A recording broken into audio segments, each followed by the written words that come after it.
The college football world was struck with a horrible tragedy late last night. Three Virginia football players were killed by a former Virginia football player, allegedly, but the deaths did happen by gunfire. Virginia linebacker Deshaun Perry and wide receivers Devin Chandler and Lavelle Davis Jr., who, why is this related to Michigan football, other than our condolences to their teammates, their families, and the entire Virginia community, is Michigan starting center Olu Oluwatimi was a teammate of these three players for multiple seasons prior to transferring to Michigan. So I'm sure Olu is going through some emotional issues himself, and it's a terrible tragedy. I'm not sure if I've ever heard anything of three players being killed by a former player of one program, and as the details come out, I'm sure that this entire incident will just continue to be an awful thing for Virginia and for the greater college football landscape in particular. So Deshaun Perry, Devin Chandler, Lavelle Davis Jr. taken way too early from senseless gunfire, so wishing them all the best. Now let's turn our attention as much as we can to the Michigan football program. We will talk Michigan, Illinois, Michigan, Ohio State, dabble on some injuries, and talk about Blake Corum's Heisman chances, all coming up on the show right now.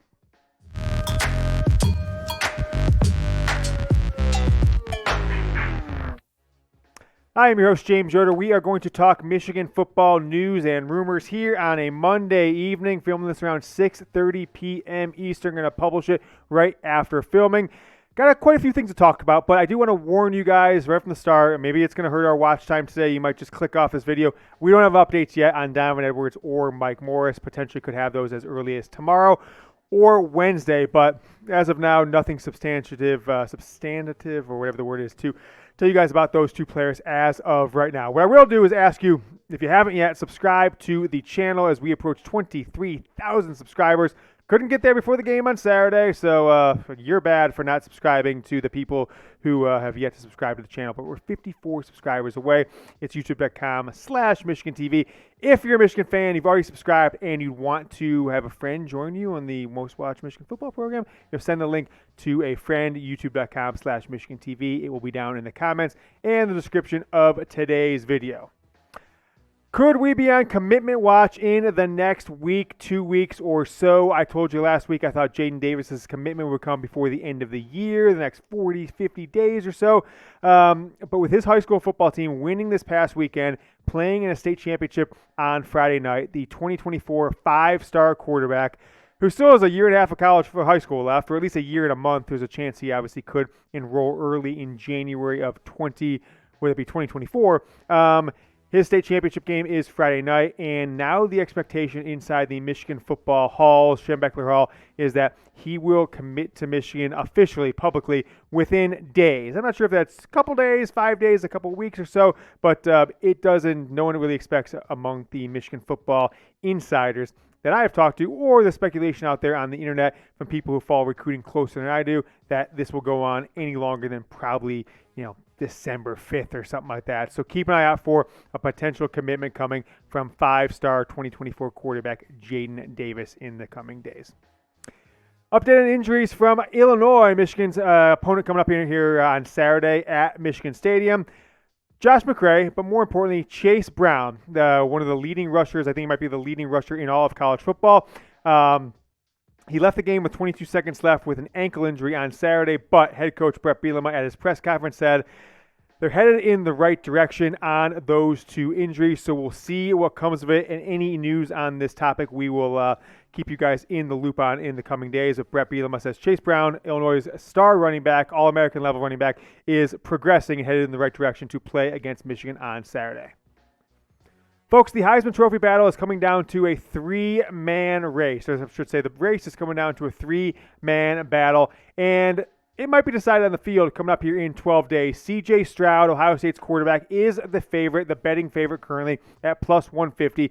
Hendon Hooker, plus 325. But Blake Corum is riding those odds. He's coming up on them really fast. These odds have just improved week over week after week. And I think the sports books kind of just, if you kind of think about what they think is going to happen in the Ohio State-Michigan game, they're basing these odds on the fact that Ohio State will be at home.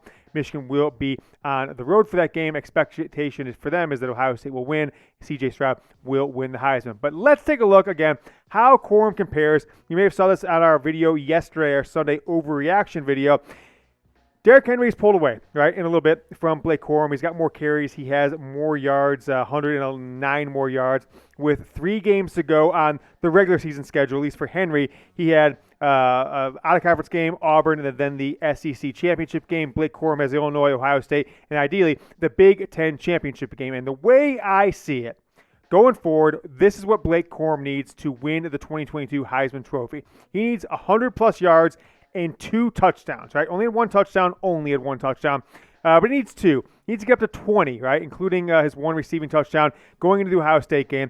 Then he needs to have another 100-yard game. It doesn't have to be crazy. It doesn't have to be 200 yards or 300 yards or 5 touchdowns like Hassan Haskins last year. But he needs 100 yards. That's all he needs, I think. 100 yards. And Ohio State needs to get beaten. Michigan needs to go into Columbus, beat Ohio State again. And then he needs to show up. If he beats Ohio State, has 100 yards in back-to-back games, he will be your Heisman favorite. Tennessee's quarterback won't be in the SEC title game, so he has nothing that he can improve on. He will go into that Big Ten title game as your Heisman Trophy favorite, and as long as he shows up, right? As long as he has 12 carries, even if Michigan blows him out and he only has 65 yards, he will be your Heisman Trophy winner, and we will talk more about the Heisman Trophy. And we're going to start, look, I know it's 12 days away.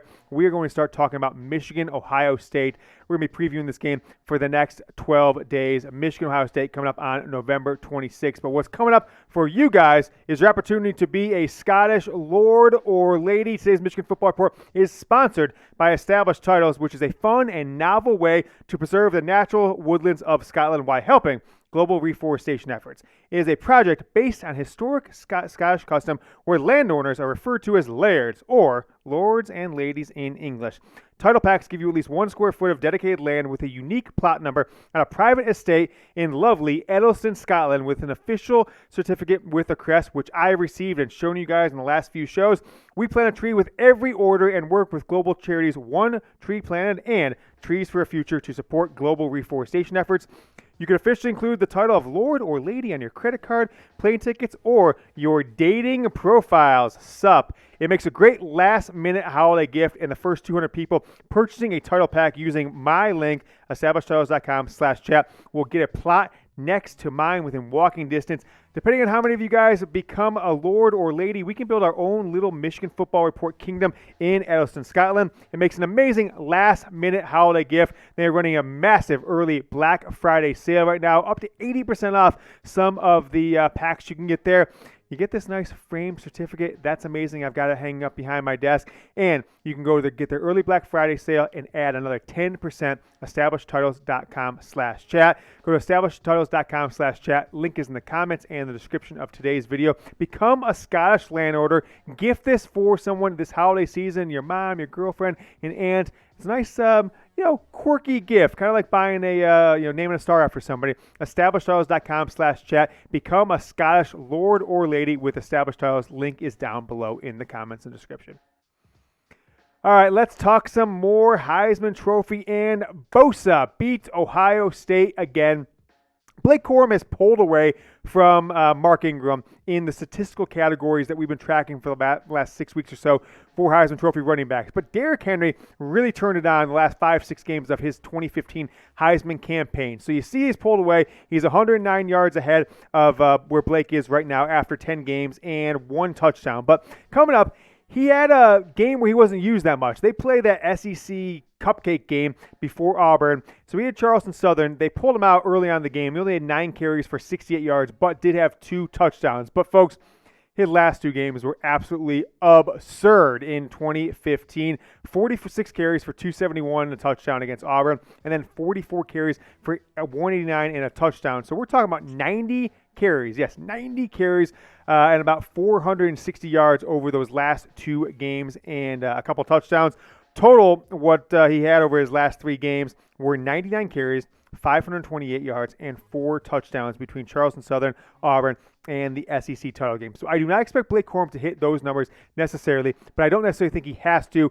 Beating Ohio State is probably the equivalent of getting 350 yards and 5 touchdowns in any one of those games for what Henry had, considering he's going against the Heisman Trophy favorite, C.J. Stroud. So that's what he's up against. I don't know from you guys, who will win the 2022 Heisman Trophy? I'll put my vote in right now down in the comments, baby. I'm going Blake Corum. He's going to go in, get 125 yards, 2 touchdowns this week against Illinois. Michigan will sit him in the third quarter when they're up by 2 scores, and then he will go down and have a performance of his lifetime against Ohio State next Saturday in Columbus, 12 days away. I'm putting Blake Corum. Let me know who you guys think will win the 2022 Heisman Trophy down in the comments.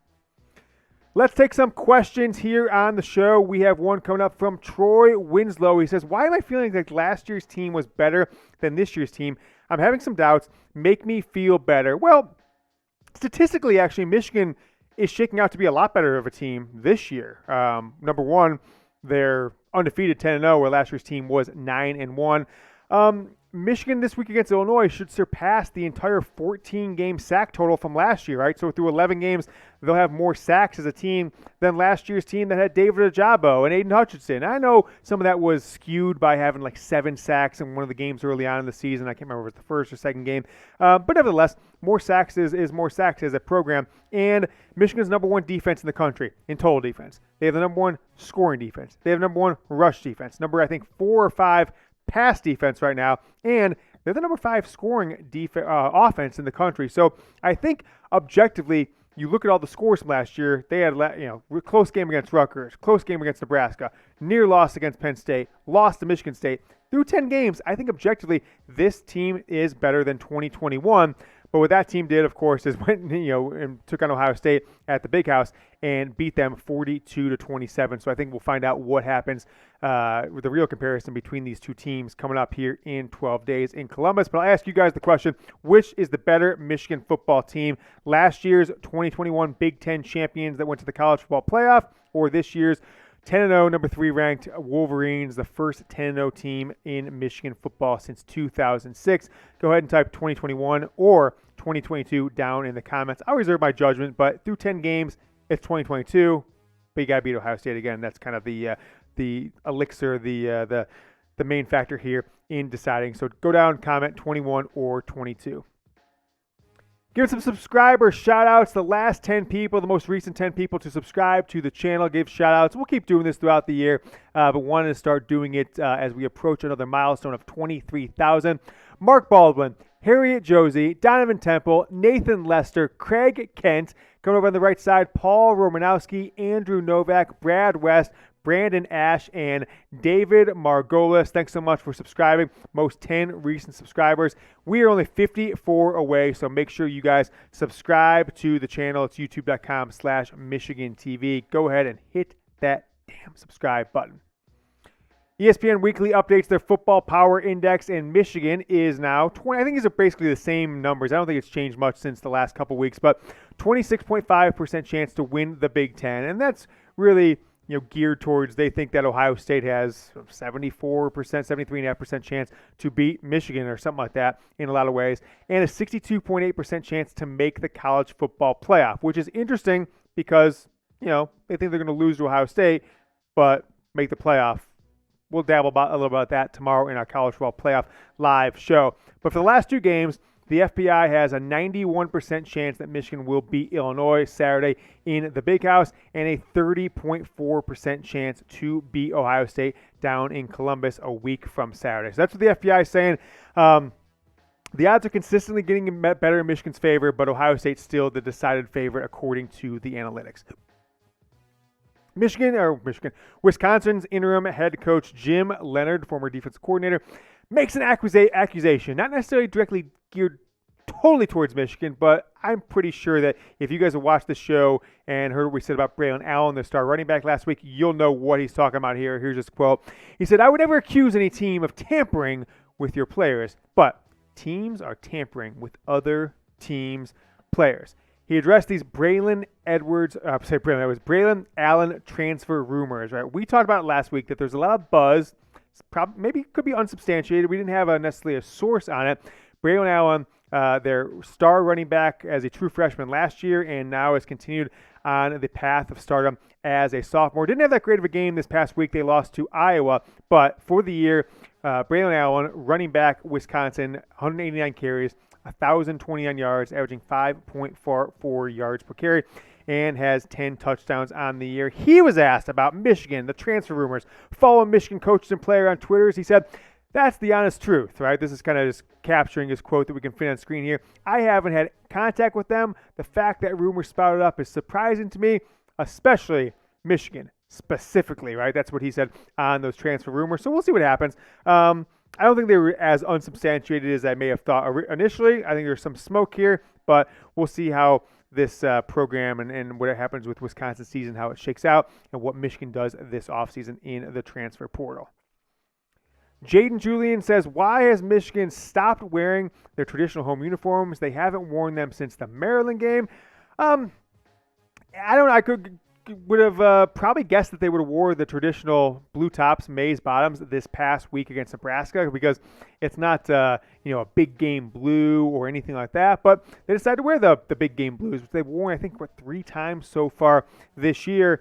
I think it's up to the players at this point. Jim Harbaugh put together a leadership council. Maybe they just like wearing them. I don't know. Maybe that's going to become the normal home uniform. But I do think that Michigan probably should wear the traditional homes for Senior Day on Saturday against Illinois. I expect them to, but I guess we're not going to find out really for a fact until Friday. Michigan seems to tweet out and put on Facebook and Instagram everything, the uniform combo every week on Friday around midday or so. So I guess check back on midday, but I think mixing it up is good. I do like that Michigan's brought in all these different combos of sleeves and gloves and socks. I think it's pretty cool, and it definitely keeps the fan base on their toes. But I'll ask you guys the question.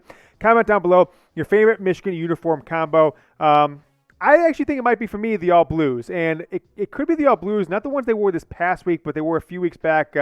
Maybe it was the Penn State game, Michigan State game, I can't remember, but where they had the all blues but had the maize accents, right? The maize sleeves and the maize socks and everything like that. It was the Michigan State game, yeah, because the Penn State, they did the white sleeves, the white gloves, kind of sticking to Penn State, and their whiteout approach that they've had. But for Michigan-Ohio State, I still will kind of beat this drum. I would love to see these two schools mimic what UCLA and USC have done for years, which is wear their home uniforms every single year, no matter where the game is, or wear these combos, right? Not necessarily the home uniforms, but kind of the color rush, all blues that Michigan has wore 7 times in the last 2 seasons, or 6 times maybe, and then the Ohio State scarlet color rush that they wore for 1 game. I think it was the Penn State game at home last season. I think this would be cool. I think it'd be awesome to start a new tradition, but I don't get to make these decisions, so that's just me kind of wishing out there and see what happens, though. But I do expect them to wear the traditional uniforms. Rhodes, I'm guessing it's the white uniforms and then either blue or maize pants coming up on November 26th.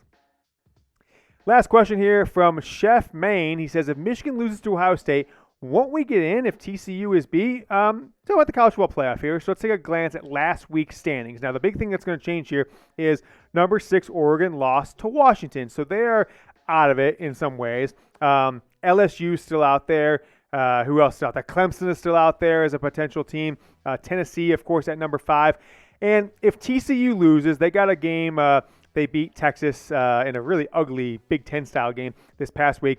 Then we're going to see what happens. If Michigan loses to Ohio State in a close game and TCU loses as well, it's probably pretty likely that Michigan, Tennessee, Georgia, and Ohio State will be your 4. I think that's pretty fair to say. What will be interesting, though, if TCU wins out, who gets that 4th spot? Would it be the Tennessee Volunteers or the Michigan, Ohio State loser? I think it's pretty interesting to keep our eye on, and we'll know more tomorrow night. 8:45 p.m. Eastern. We will be live. It's later this week because the TV partners of the College Football Playoff have they want to make you kind of drag this thing out, and so they make it not be announced until after a college basketball game that's taking place tomorrow night. So we will go live right around 8:45 p.m. Eastern, 7:45 Central, with the College Football Playoff Top 25. We'll also have a Michigan-Illinois preview, maybe even do a Michigan-Ohio State preview, and we will take your questions live for about 30 minutes coming up tomorrow night. So make sure you stick with the Michigan Football Report by Chat Sports. It's youtube.com/Michigan TV. Subscribe to the channel. Join us 7:45 Central, 8:45 p.m. Eastern. College Football Playoff Top 25 tomorrow night. So I see you then. Go Blue.